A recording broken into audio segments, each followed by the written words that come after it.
السلام علیکم ورحمۃ اللہ وبرکاتہ۔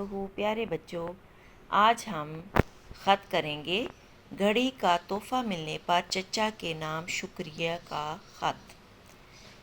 خط جو ہے ہمیشہ آپ نے ایک ہی طریقے سے شروع کرنا ہے۔ پہلے آپ نے کمرہ امتحان لکھنا ہے، ٹھیک ہے؟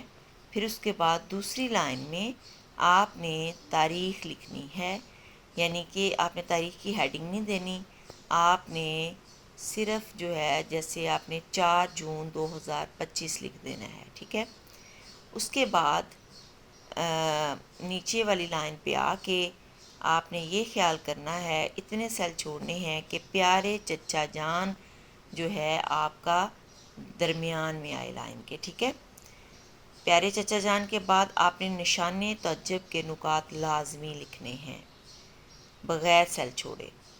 اس کے بعد چوتھی لائن میں آپ نے جب کوئی پیراگراف شروع کرنا ہے، میں بہت ساری اپنی ویڈیو بنا چکی ہوں، آپ نے ہمیشہ 2 سیل چھوڑ کے جو ہے وہ تیسرے سیل میں لکھنا شروع کرنا ہے۔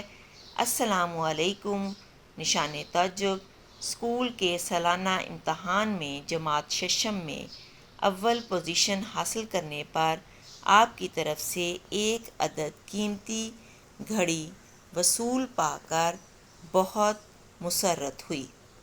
اس تحفے نے میرے لیے آسانیاں پیدا کر دی ہیں، اب میں وقت پر اسکول جا سکوں گا یا گی۔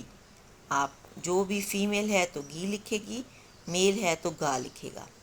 یہ تحفہ نہ صرف مجھے وقت کا پابند بنائے گا بلکہ گاہے بگاہے آپ کی یاد بھی تازہ کرتا رہے گا۔ چچا جان، پھر آپ نے نشان تعجب، میرے پاس الفاظ نہیں ہیں کہ میں اپنے تشکر بھرے جذبات کا اظہار کر سکوں۔ میں آپ کی اس بھیجی ہوئی قیمتی گھڑی پر دل کی گہرائیوں سے مشکور ہوں یا شکر گزار ہوں۔ پھر ہے چچی جان کی خدمت میں سلام۔ اس کے بعد فل اسٹاپ ڈال کے آپ نے اگلی لائن میں جیسا میں نے آپ کو بتایا کہ والسلام آپ کا جو ہے اینڈ پہ پورا آنا چاہیے اس لائن کے۔ اس کے بعد اس سے اگلی لائن میں آپ نے آپ کا بھتیجا یا بھتیجی لکھنا ہے، والسلام کے بالکل نیچے آنا چاہیے۔ اور پھر اس سے اگلی لائن میں آپ نے جو ہے آپ کا بھتیجا یا بھتیجی جہاں پہ آپ نے لکھا ہے اس کے نیچے آپ کا الف اور ہائفن کے نکات زنجیرہ کے، اور پھر بے، پھر زنجیرہ کے نکات اور جیم۔